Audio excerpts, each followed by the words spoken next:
अमृत की तलाश। भगवान, क्या मौत पर विजय पाई जा सकती है? गिरीश चंद्र ने भगवान से। भगवान बोले, गिरीश चंद्र, यह प्रश्न तभी उठा सकते हो जब मौत से तुम बहुत डरे हुए हो। मौत पर विजय पानी है, क्या कभी विश्राम नहीं करना है? दौड़ते ही रहना है, भागते ही रहना है। मौत दुश्मन नहीं है कि उस पर विजय पाओ। मौत तो महामित्र है। मौत तो तुम्हारे सारे जीवन के उपद्रवों, सारे जीवन की आपाधापी के बाद विश्राम का क्षण है। मौत तो तुम्हें नई देह देगी, नया जीवन देगी। अगर तुम पाठ लिए हो पुराने जीवन से, तो नए जीवन का उसका उपयोग कर लेना। मौत तुम्हें एक अवसर देगी पुरानी आदतें छोड़ दें, पुरानी देह को छोड़ने का। मौत तो एक महा अवसर है। मैंने सुना है, जब सिकंदर भारत की यात्रा को आया तो उसने सुन रखी थी एक कहानी ही मानता था, नहीं सोचा था कि सच में। सिकंदर ने सुन रखा था उसने कि कहीं रास्ते में, मरुस्थल में कोई एक ऐसा झरना है जिस झरने का पानी पी लेने से आदमी अमर हो जाता है। सिकंदर जब आया तो उसने अपने सिपाहियों को कह रखा था कि पता लगाए रखना, जहाँ से गुजरो पता लगाए रखना कि वह झरना कहाँ है। और आखिर वह एक दिन, एक घड़ी आ ही गई। उस झरने का पता मिल गया। सिकंदर ने उस झरने पर चारों तरफ पहरा लगवा दिया। अकेला उस झरने के पास गया। एक छोटी सी खोह में, एक छोटी सी गुफा में वह झरना था। भीतर प्रवेश किया। बड़ा स्वच्छ निर्मल जल था, ऐसा जैसा कभी नहीं देखा। स्फटिक मणि जैसा स्वच्छता की बात तो सुनी थी, मगर देखी नहीं थी। आज पहली बार देखी। सामने अमृत को देख कर वह फिर रुके नहीं। जल्दी से अंजलि भरकर पीने को ही जा रहा था कि कोई आवाज गूंजी कि रुक। चारों तरफ देखा कि कौन है। एक कौवा बैठा था। उस कौवे ने कहा, रुक, मेरी सुन, मेरी कथा सुन, मेरी दुख कथा सुन ले, फिर पीना। एक क्षण के लिए तो वह रुक गया। कौवे ने कहा, एक क्षण रुक जाएगा तो कुछ हर्ज नहीं होगा। एक तो कौवा और बोले, भरी अंजलि छूट गई। सिकंदर भी एकदम घबरा गया और उसने पूछा कि क्या तुम्हें कहना है? उस कौवे ने कहा, मुझे यह कहना है कि जैसे तू सिकंदर है, आदमी हूँ, ऐसा ही मैं भी सिकंदर हूँ, कौवों के। मैंने भी कहानी सुनी थी और मैं भी खोज में निकला था, और अंततः मैंने यह झरना पा लिया और मैंने भी जी भरकर पानी पी लिया। इस बात को हुए सदियों बीत गए। अब मैं मरना चाहता हूँ और मर नहीं पा रहा। सिर पटकता हूँ, चोट नहीं लगती है, पहाड़ से गिरता हूँ, जिंदा का जिंदा, आग में जला जाता हूँ, पंख नहीं जलते, जहर पीता हूँ, असर नहीं होता। और अब मुझे मरना है। मैं थक गया, बहुत थक गया। अब कब तक जीता रहूँ? इसलिए और किस लिए जीता रहूँ? अब यह जिंदगी बहुत बोझ मालूम होती है। अगर तुम्हें कुछ पता हो ऐसी किसी जगह जहाँ अमृत को काटने वाला दवा, कोई एंटीडोट, तो मुझे बता दो। और मेरी कथा सुनने के बाद भी अगर तुम्हें पीना हो तो पियो, लेकिन सोच लेना, फिर मर न सकोगे। और कहते ही सिकंदर ने 2 क्षण सोचा और फिर भागा वहां से।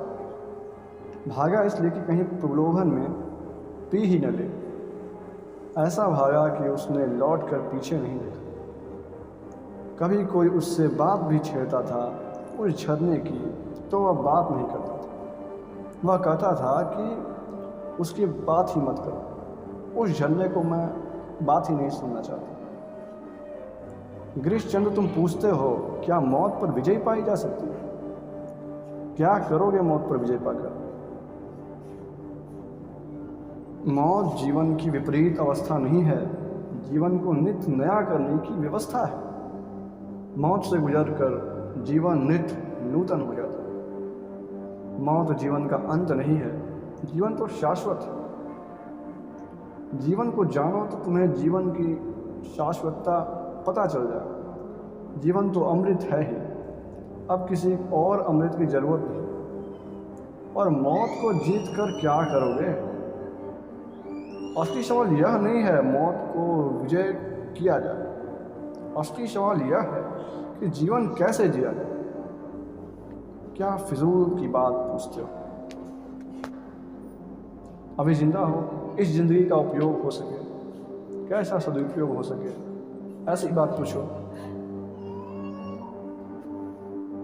ऐसी बात पूछो कि कैसे जिए इस जीवन को समग्रता से, कि दोबारा देह में ना आना पड़े।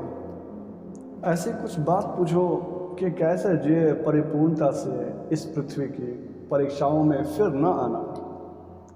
यही तो जानने वालों ने पूछा है और जानने वालों ने समझाया और जताया है। उपनिषद पूछते हैं, बुद्ध पूछते हैं, उपनिषद यही समझाते हैं। एक ही बात समझा रहे हैं कि देह में होना एक विराट आत्मा को एक बहुत संकीर्ण से स्थान में बंद करना है। यह कारागृह है। तुम चाहते हो कारागृह शाश्वत हो जाए, इस सिंकचो के बाहर कभी ना निकल सको। उड़ान नहीं है मानसरोवर की तरफ, हंसा उड़ा चला वो देश। उस दूसरे देश की तलाश नहीं करनी है, इसी किनारे रहना है सदा सदा।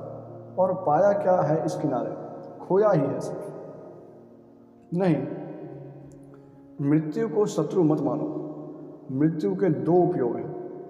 जो आदमी अंधों की तरह जिया, ध्यान विहीन जिया, उसके लिए भी मृत्यु मित्र है, क्योंकि वह उसे नया देह देगी, फिर नया बचपन देगी, फिर नई ताजगी देगी, फिर नई बुद्धि देगी, फिर जीवन का अनुभव कर सके। एक बार चूक गया, अगली बार न चूके। इस आशा में परमात्मा दूसरा अवसर देगा। और जिस व्यक्ति ने जीवन को एकाग्रता से जिया, ध्यान पूर्वक जिया,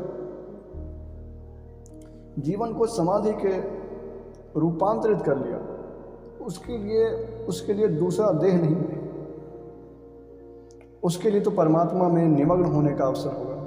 वह तो उसके विराट आकाश में लीन हो जाएगा, जैसे गंगा सागर में गिरकर लीन हो जाती है। उस लीनता का आनंद लेना। वह आनंद शाश्वत है, सच्चिदानंद है, वहाँ सत्य है, वहाँ चैतन्य है, वहाँ आनंद है। देह नहीं होगी, सिर्फ बोध मात्र होगा, चिन्ह मात्र होगा। और अगर तुम्हें यहीं वापस आना है तो घबराते क्यों? गिरीश चंद्र, ऐसे क्या घबराए? न मौत रुकेगी, न जन्म रुकता है। मौत और जन्म एक सिक्के के दो पहलू हैं। इधर मरे उधर जन्मे। जन्म हो गया तो मौत हो गई, मौत हो गई तो जन्म होगा। सिर्फ उन लोगों को छोड़कर जो जाग कर मरेंगे। जो जाग कर मरेंगे वो ना तो जन्मते न मरते, वे उस शाश्वत को पा लेते हैं जिसका कोई जन्म नहीं, मृत्यु नहीं। उस शाश्वत का नाम ही परमात्मा है। गिरीश चंद्र, पाओ परमात्मा को। मौत पर विजय पाकर क्या करोगे? क्या हाथ लगेगा? 70 साल की जिंदगी हो कि 700 साल की, 700 साल की हो या 7000 साल की, क्या होगा?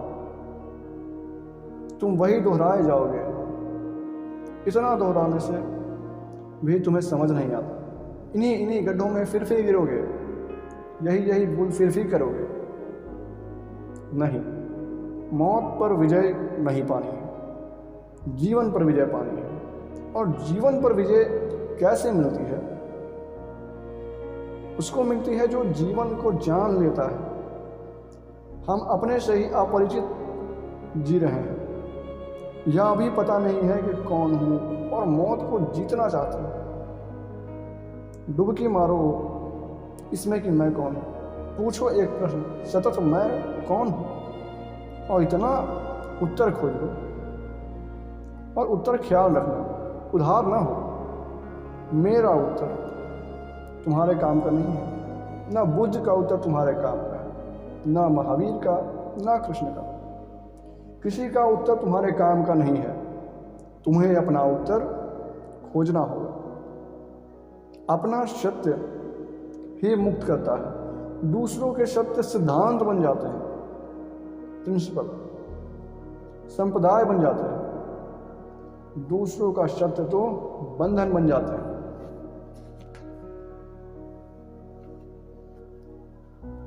आज के लिए इतना ही। आपने इतने धैर्य से सुना, आपका आभार, धन्यवाद।